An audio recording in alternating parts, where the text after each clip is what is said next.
Hello, darlings. This is Annette of AnnetteLeonard.com. Welcome back. It is 2022, and I am recording, if you are watching this rather than just listening to it, from a brand new space. I had a nephew join our household in the weeks since I have been with you last.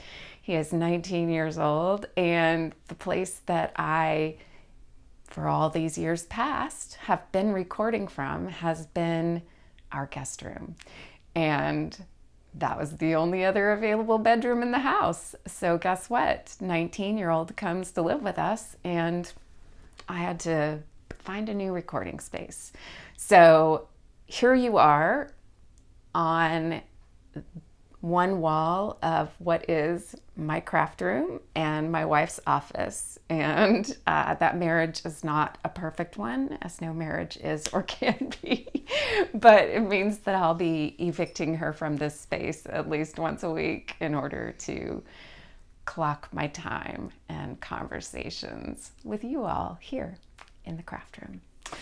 So I've been putting in some thought energy and doing some writing in the weeks since I've been talking to you. And, 2022 feels like second verse, same as the first, right? The pandemic continues. We have a new, more transmissible variant. And the relentlessness of this pandemic, I think, is so comparable in many ways to the experience of relentlessness of chronic pain and illness. And I think it is fascinating that more people are getting this kind of lens on what it's like to live with more restrictions, feeling more hemmed in, living with more fear,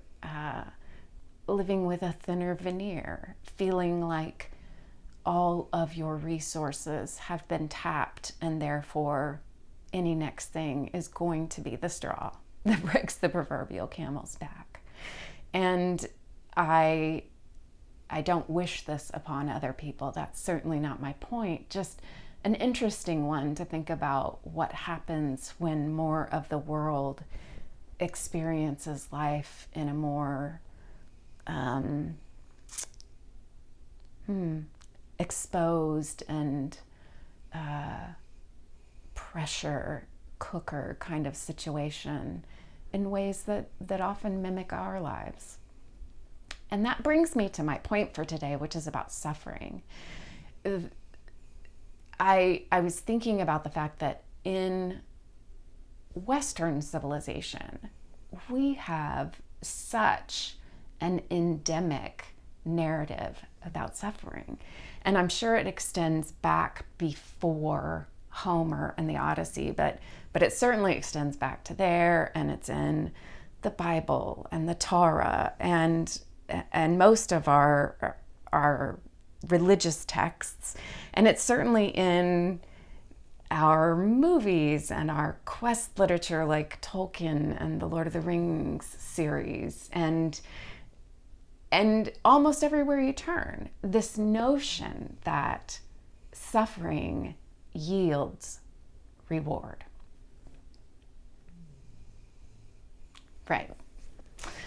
And I think that's one of the cosmic kicks in the teeth about chronic pain and illness. And quite frankly, part of what breaks me down and leads to some of my greatest mental anguish is the continuous realization that this suffering isn't gaining me a damn thing, not a better afterlife, not a better this life, not financial reward, not physical reward. I don't get to make a wish and clean up the environment because I'm stuck in this prison of a body. I don't get to have a better relationship with my spouse or any other people in my life because of it. I mean, I certainly have a buoyant mindset about most things. And so I can sit here and say to you that I think that most circumstances in our life are fodder, and therefore we can make compost. But there are just as many days that I can acknowledge that's just a load of shit. But by that, of course, I mean that these illnesses have been my teachers, that I've certainly done more contemplative work, more internal work, more work probing my psyche and self-knowledge and stillness and how to work with my own pain and anguish than I ever would have done in this lifetime had I not been held prisoner, had I not been held to these circumstances in this particular way. And it doesn't negate that this is suffering